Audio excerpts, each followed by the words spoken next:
Pero bakit nga ba tinigilan ko yung paggamit nitong pills na to?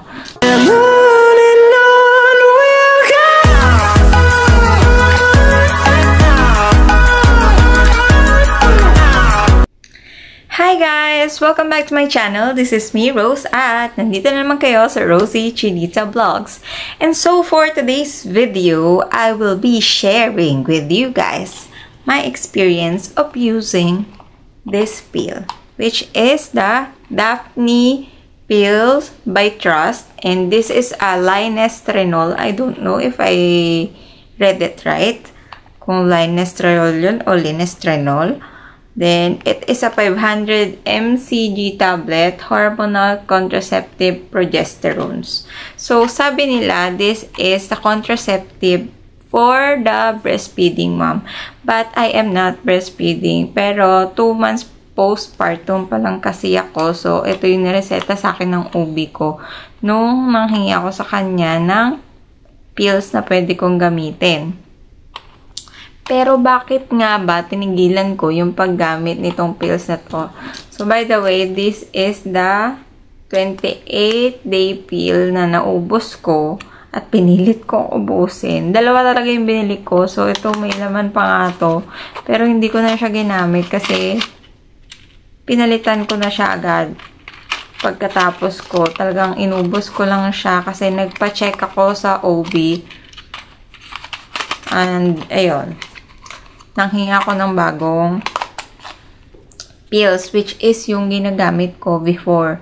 Since mahirap nang bumili ngayon ng pills dahil kapag ka meron nga RX yung pills mo, yan, yung ganyan, kailangan mo na ng reseta para makabili ka sa mga drugstore ng pills. So, ayun nga, bakit ba ako huminto? So, first na paggamit ko nito is nag-start kasi ako nito ng January 12 kasi January 11 ako nagkaroon. So, pag-start ko nito, okay naman sa una, pero parang nagiging acidic ako para kung ano, hindi ko alam, parang punong-puno yung tiyan ko na para akong madidighay na hindi ako madighay, ganun. Tapos, another thing is, sobrang tagal kong magkaroon dito. So, ang nangyari sa akin is, natapos yung menstruation ko ng January 17 na. Then, nagulat ako kasi by January 21, meron na naman ako. So, na-alarm ako kasi hindi ako sanay sa ganun. Dahil yung pills na ginagamit ko before is hindi naman ganun. Pag naubos siya, saka lang ako magkakaroon ulit. So, kaya nagpa-check ako ulit sa OB na nandito sa area ko. Kasi nasa Manila yung OB ko, nasa province ako ngayon. So, ayun na nga. So, hiningi ko yung pills na ginagamit ko dati na nakaka-fresh talaga siya. So, ginawan ko din yun ng review. 2 years ago na, pwede nyo panoorin. Yun, nakaka-fresh yun. Tapos, ayun na nga. So, to cut the story short, nagkaroon na naman ako. And sobrang tagal na naman. So, January 17 ako natapos. Then, nagkaroon na naman ako ng January 21. Tapos, natapos ako ng February 1 na. Ganon katagal. Tapos, nagkaroon na ako ng breakouts. Hindi talaga ako nag-makeup or naglagay ng kung ano-ano sa face ko para makita nyo. Ayan. Yan, mayroon ako dyang pimples. Tapos, ayan, malaki yan eh. Medyo natuyo na. So, yan. Sobrang dami kong pimples dyan. Na ngayon lang ako nagkaroon nito sa tanan ng buhay ko. Kasi pagka nagkaka-pimples ako pa isa-isang piraso lang. So, hindi nga ako nag-skincare, ganyan. Pero, nung gumamit ako nito, yun nga yung nangyari. Nagkaroon ako ng breakout. And then, yun na nga. Another reason is, ang tagal ko magkaroon. Tapos yun nga, nawalan ako ng February 1. And to my surprise, nagkaroon ulit ako ng February 5. So, ang interval na wala akong regla is 4 days lang.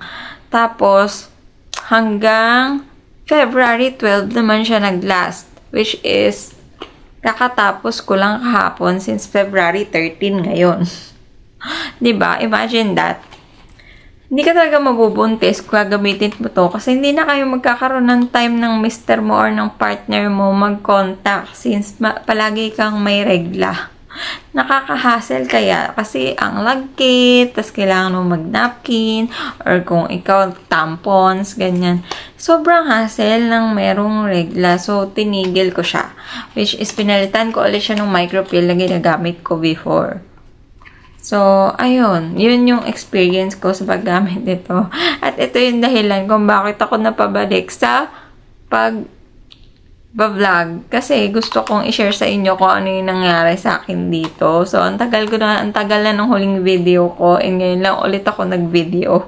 Sana ay useful naman yung na-share ko sa inyo sa paggamit itong Daphne pill. So, kung kayo gusto nyo ng gano'n na palagi kayo meron. Pero, sabi naman nila kasi is, ang result is, nagbabari sa person. So, depende sa reaction ng katawan natin. So, maaring sa akin ganun yung effect, maaring sa inyo maganda. But, ayun, I'm not very satisfied with this Daphne pills.